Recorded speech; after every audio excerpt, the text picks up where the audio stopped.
What happens when one of hip-hop's most fearless voices decides to pull back the curtain on an empire built in shadows? 50 Cent didn't just drop a documentary, he detonated a conversation that the industry has been avoiding for decades. And if you think this is just about Diddy, you haven't been paying attention. Because the question everyone's whispering but nobody's saying out loud is this: who knew what? When did they know it, and why did they stay silent? Stick around, because what I'm about to break down will change how you see every red carpet, every collaboration, every brotherhood moment you've ever witnessed.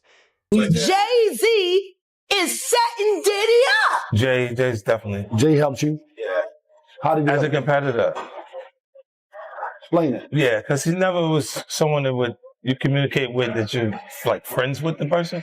But I always respected him because he was never an actual competitor in actual fact. He was someone who was a competitor to perception.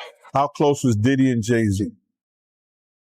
They was close enough that they wasn't playing basketball, they wasn't playing baseball, they wasn't playing football, and they wasn't playing hockey or soccer for Diddy to come on stage, pat him on his, and then make the statement to people in the world that can't nobody call me Sean but Jay-Z. And B was, one time she jumped off of the ledge. Came running over because she thought me and Jay had issues. And I was like, what the? And I was like, did she really just jump down and run over here like that? Beyoncé jumped off a ledge. Yeah, what happened? It was in the Cosmopolitan, huh? She really a superhero. She jumped down and no, she was like, this what? Like that behind didn't fly for real. You try this or what, boy? I'm here. Word. Now look at me. I said, Was Solange with her? She looked at me like that. I was like, what? Now, here's where it gets fascinating. For 20 years, we've watched these power players move through the same rooms, attend the same parties, build the same networks.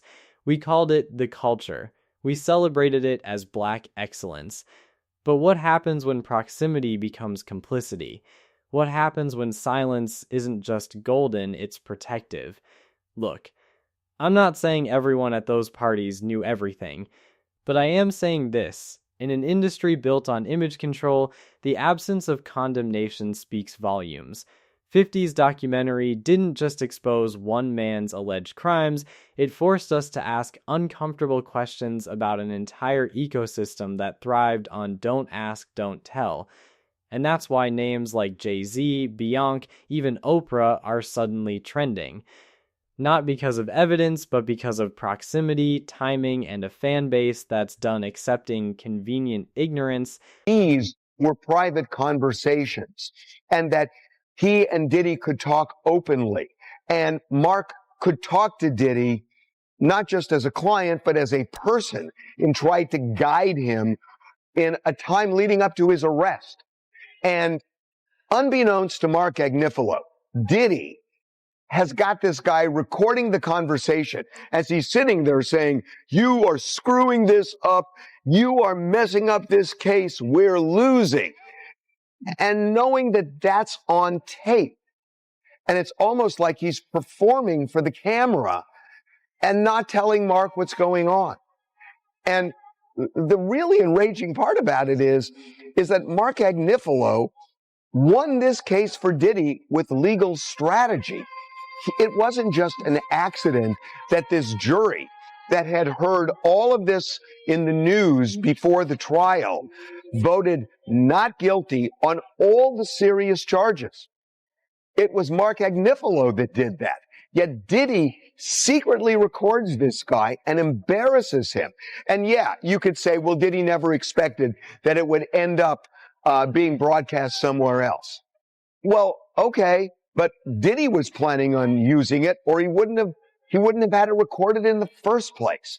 So it's just really, really unfair. And I know that in a way this sounds crazy, that I'm getting so upset about Diddy, and yet there's video of Diddy beating Cassie. Well, that's horrendous. But that doesn't mean you can't look at something else as well. And I just think, as a lawyer, I just think this is just so outrageous that he would do something like this, and not even understanding what Agnifalo's legal theory was. Because I will tell you that when we did our first documentary on Diddy, which was 8 months before the trial, Mark Agnifalo said to me on camera that he is going to tell this jury that this was a successful black man that prosecutors were trying to take down because they couldn't get into his bank accounts because they were clean, and he couldn't deal with tax. They couldn't deal with taxes because he wasn't committing tax fraud. So they go into his bedroom. And that's what Mark Agnifalo said 8 months before. And he goes into the trial and he essentially wins that argument, whether you believe it or not. A jury that sat through the whole thing, they believed it, and ultimately they convicted him on this BS Mann Act thing. So Diddy won that case. And one of the reasons he won the case is something that Agnifalo got criticized for, that when he did the documentary with me, he was making a joke about the baby oil. Remember, he said, oh, well, you know, I didn't know he bought in bulk. He must have bought 1,000 bottles at Costco. And a lot of people just slammed him for that and said, how dare you? You're being disrespectful. The baby oil is the smoking gun in this case.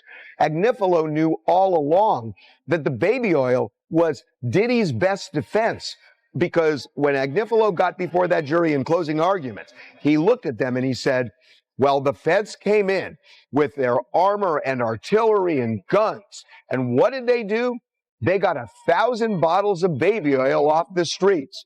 Ooh, he said, the streets are safer now. And the jury laughed. And that laugh told Agnifalo he should keep going on that. And that the trial itself was absurd because the baby oil was really... Did you catch that? A defense attorney turned baby oil into reasonable doubt. That's not just legal strategy, that's psychological warfare. And it worked. But here's what should terrify you. If that case was this easy to manipulate through absurdity, what else have we been conditioned to dismiss as just entertainment industry drama? This is exactly why 50 Cent's approach matters. He's not playing by the old rules where controversies get buried under PR statements and strategic silence. He's weaponizing documentation, archive footage, and public memory. And that's a threat to anyone who built their legacy on controlled narratives. Which brings us to the elephant in the room nobody wants to address. Set his sights on someone new after the Diddy Netflix documentary. If you aren't aware, 50 Cent has been getting insane feedback from the Netflix documentary he made on Diddy. Sean Combs' The Reckoning is what it's called, and it's #1 all over Netflix, beating even Stranger Things. Diddy himself has responded to it, saying the stories are false, of course, denying everything, and even trying to do a cease and desist on the Netflix documentary. And after this Diddy documentary, a lot of people have been wondering who's the next person that deserves to get exposed. And Jay-Z is the one that a lot of people are pointing their finger at. And the reason why Jay-Z has been getting a lot of this type of backlash is because Jay-Z was really close to Diddy. At one point, Diddy was even calling him his brother, and that Jay-Z's the only one that can call him his real name, Sean. That maybe there's something on Jay-Z's side that has been going on behind the scenes. Now, there hasn't been any solid proof yet, but Nicki Minaj has been going at Jay-Z for quite some time, talking about Jay-Z is manipulative and he steals, and he's been pushing a narrative, and that Roc Nation has control and power over a lot of things. And I can kind of understand where she's coming from to a certain extent. We got to remember when Jay-Z went up on the Grammy stage and said Beyoncé never won Album of the Year and complained about that, literally the following year, Beyoncé wins Album of the Year, which is just something like that doesn't show you that there is some power going on there, that there is something behind the scenes that Jay-Z controls. It's clear as day that it's all politics on who wins Grammys, you know, who gets the better light and things. So that kind of opened my eyes, you know, as to Roc Nation's power and how they manipulate things in the media. I'll never forget Jay-Z would get this like special treatment all the time when it comes to the media. I mean, Hot 97, when they interviewed Jay-Z, they literally rolled out a red carpet. They never did that for any other artist. So Jay-Z's always had this kind of special treatment when it came to things. But now the question is Jay-Z involved in crazier things? I mean, there's been a lot of speculation in a lot of different ways, and people are pointing their attention towards 50 Cent wanting him to do a Jay-Z documentary. And it looks like he might actually do it, because on Instagram, he posted a drawing of Jay-Z that kind of makes fun of his looks. And he posted that photo and he said this in the caption: "Please stop sending me stuff like this. I'm not going to post it." Basically making a joke, because obviously he posted it on his social media. But, and here's the interesting but in this, is someone commented on the post, and the comment got liked by 50 Cent. And this is the comment. It's from Dom KMDA. I hope I pronounced that right. Dom Kanada. He commented saying, "My only question, he's next, isn't he?" And 50 ended up liking that comment. And here's the thing. I actually saw this on Twitter and X, whatever, Twitter, X, whatever you want to call it. And I wanted to confirm, is this real? Because a lot of people Photoshop these type of things just to create drama and create this speculation. So I actually DM'd the guy himself, and I showed him the photo, and I asked him, "Hey, is this a real photo? Did 50 like your comment?" He said, "Hey, yes, he did." And I was like, perfect. Thank you for confirming. Thought it was Photoshopped. I will appreciate the response. And he said, "I was surprised as well. Didn't see that coming." So shout out to him for, responding to my DM and confirming that, the comment actually got liked by 50, because, a lot of people Photoshop and spread narratives. So me being the proper journalist, whatever you want to call me, news reporter, I, wanted to go get to the source and see if it was actually real. There is also something that's very interesting that went over a lot of people's heads, and that's the documentary coming out on December 2nd. That Diddy documentary coming out on that date. Literally 2 days later, you have Jay-Z's birthday, December 4th, which to me sends a subliminal message to Jay-Z that you're next. So that's crazy. That just, to me, shows that 50 is potentially going to work on something going at Jay-Z, and he might get Nicki Minaj involved, because Nicki Minaj has a huge issue with Jay-Z with a lot of things, and I don't even know the full details of that, because she's gone at Jay-Z. Let's talk about something the industry doesn't want you connecting: the mathematics of friendship. When Jay-Z called Diddy the only person who could call him Sean, that wasn't just a public bromance, that was a signal. In elite circles, public declarations of closeness serve a purpose. They're insurance policies, where family means we protect each other. Now watch what happened after the Diddy documentary dropped. Radio silence from Jay. No statement. No thoughts and prayers. No distancing. Just nothing. And that's strategy, not coincidence. Because here's what most people don't understand about power at that level: sometimes the smartest move is invisibility. Let the story burn out. Let the public move on. Hope nobody asks why you were photographed at that party, that yacht, that private event 17 times in 15 years. But 50 Cent isn't playing that game. He's making invisibility impossible. And that your next post, that wasn't a threat, it was a promise that the lights are about to turn on. Epstein, he was running with that whole crew. They want to know how we're going to do it, how the public is going to take him. Is the public going to let him back in? And the public is not. The public is already canceling him. I don't believe the industry has canceled him yet. All those people who went to those Diddy parties, not one of them had came out and denounced what he has done. I haven't heard one of them. I have not heard one person denounce, "Well, man, let God handle it. Get the hell out of here. Get out of here with that. If that was your daughter, would you let God handle it?" All those people, they ain't denounced him. They ain't definitely, they can't come forward and say, "Yo, I support him," because it would mess up their brand. It would mess up their brand. Jay-Z, we the only one could call each other Sean. Jay is the only one could call me Sean. I'm the only one could call him Sean. Get the hell out of here. If that ain't no fun boy stuff,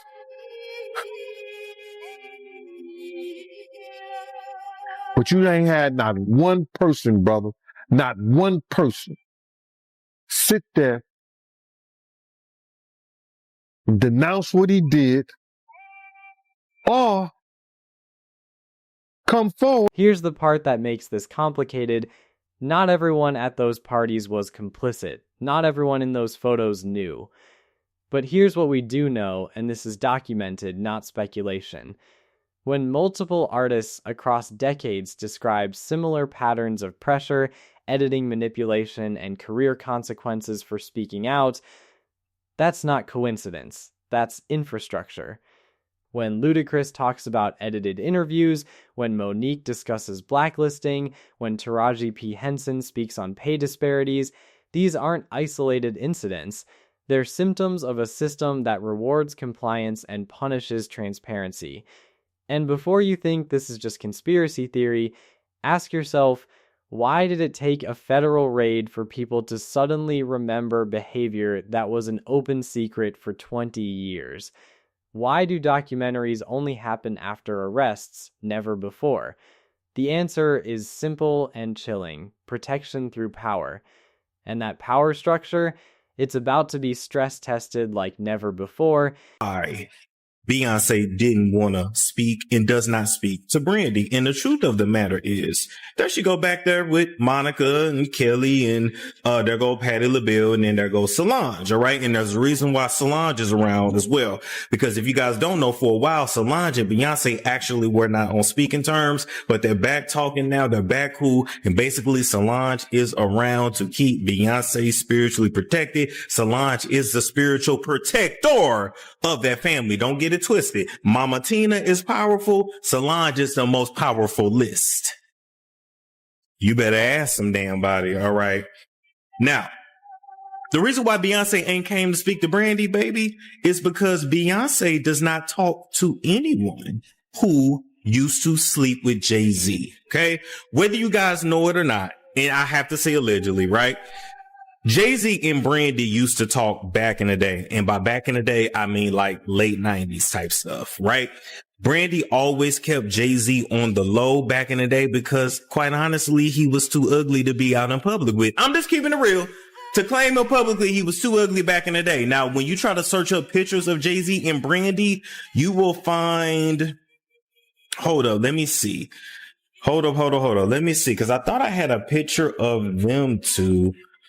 Brandy and Jay-Z. Now this would have been from let's see, Beyonce, Jay-Z, Brandy and Jay-Z. Okay, there we go. Now this picture of them was in 2002. All right, and this was I think was at one of her album release parties, if I'm not mistaken. This was a year after Moesha Rap, because Moesha went off air in 2001. Yes, he was dealing with Beyonce at the time as well, and Blue Cantrell. He was, let me tell you, Jay-Z was laying it low and spreading it wide. Jay-Z was one of those dudes in the industry that, you know, you messed around with. He piped you down. But before he was really him, you did not claim him publicly because he was just simply too ugly. It was what it was. But Jay-Z was in love with Brandy then. He's not in love with her now, but he still has love and feelings towards her. He's one of those people that feels like once he done had you and once he done loved you, he always feels like he has like possession over you. Jay-Z is one of those kind of men, baby. I don't know if they told you. Jay-Z is extremely, extremely, extremely jealous, extremely, extremely controlling, and extremely, extremely possessive. That's another reason why. Hold up. Where the picture go? Wait a minute. Where the picture go? That's another reason why Beyonce up here. Wait. Anyway, y'all get the point. That's another reason why Beyonce, over the years, a lot of the music that she's made, it's always been with him. A lot of the remixes, it's always been with him or somebody that he approves of her to work with. Okay.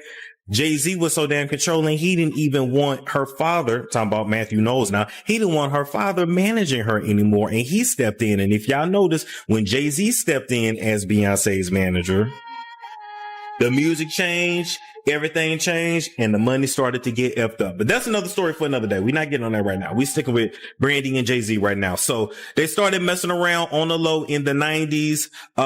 Even to the early 2000s, they were still messing around. I'm not exactly sure which year the relationship officially ended, but just know that Jay-Z was just basically good for, that was what he gave. He gave big, I don't know no other way to put it, but he was like, for the ladies that's watching, you know, like, if you ever dealt with like a tall, ugly with big pipe, you went to him to get piped down, but you would not like ever like claim him like that because he was just super ugly. It was what it was. And before he really blew up, didn't nobody want to be seen with him like that. It is what it is. And quite frankly, Jay-Z dated a lot of your favorite female stars from back in the day, but they... Now we need to address something that's going to make some of you uncomfortable. The difference between association and action.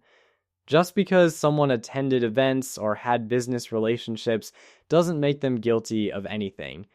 Context matters. Evidence matters. But, and this is crucial, cultural accountability matters too. When you build a brand on empowerment, representation, and excellence, you don't get to selectively ignore the foundations that success was built on. When your circle includes people now facing serious allegations, the questions aren't about guilt. They're about judgment, awareness, and responsibility. This is why 50 Cent's documentary series strategy is brilliant. He's not making accusations, he's asking questions and letting the footage speak. He's reminding us what we saw, heard, and chose to ignore. And that's more powerful than any expose, because it forces us to confront our own complicity in celebrating people we maybe shouldn't have. Say this in front of a bunch of people in the studio. Me and him got into it that night. And we started snapping and joking and talking to each other. When he said about Danny Kane, he said, they gonna keep on messing with me. Or he said the word effing with me. They gonna keep on effing with me, and I'm gonna when you hear people saying this, this is crazy. This is so crazy right now because I heard him say it. But to know that he was doing it, it's a whole nother thing. It's a whole nother light right now, bro. He said it. I'ma drug them out and pimp them out to my they keep with me. And he was talking about Danny Kane as a group. He didn't single out any one of them. But to hear that he did it, that's just crazy to me. We had a big argument and we started talking about each other and what had and what he didn't have. He was calling me, yo, you broke cop. This like, you ain't got nothing I ain't got. I got a watch, you got a watch. I got a ring, you got a ring, got a chain, I got a home. We went through that whole like that. I start talking about his teeth. You understand? I start talking about, him, his breath, everything. We was going at each other. That next day at his house, he said, yo, Gene, he called me upstairs and he said, yo, Gene, I couldn't talk to him like that no more in front of people and everything like that. Because I know me and Puff go back from the same gang since 89, 90 when he got jumped in it. You understand? We go back way to that time. So I knew him. You understand? He was like a little nephew. So when he started talking to him, I said, yo, listen here, bro. You don't say shit about me, I won't say shit about you. If you say something, you open up your mouth about me, I'm going to talk about all your green dentures and all that like that. We're not playing them games, bro. You say, all right, Gene, cool. You understand? People don't understand, bro. The love and the power I had, not only in Harlem, Queens, I had dudes all over New York City, from the Bronx, everybody that had mad love for me because I looked out. You understand?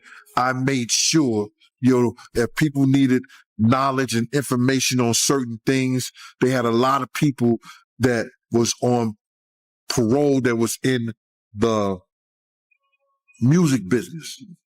I used to save guys by letting them know their rights. and what the people could and couldn't do to him. So I had a lot of genuine love from a lot of dudes. You don't be around a K. Slay for over 20-something years, a Chaz Williams over 20-something years, and be some kind of sucker, and was right next to him, doing all their functions, all their situations and everything like that, running security for them, making sure their people were safe in the whole 9 yards. You understand? I had my man Pete, I had people calling me, yo, look out for Nate Dogg when he come to New York. Look out for Mac 10, look out for Exhibit, doing stuff like that, good brothers and everything like that. So what I'm trying to say to you is that, bro, is that to be at that type of status and be that type of person and do the things that I did, you understand? I had to have people who were in that lifestyle. So where does this leave us? Here's the reality. This isn't the end, it's the opening chapter. 50 Cent has spent 2 decades building credibility as someone who says what others won't.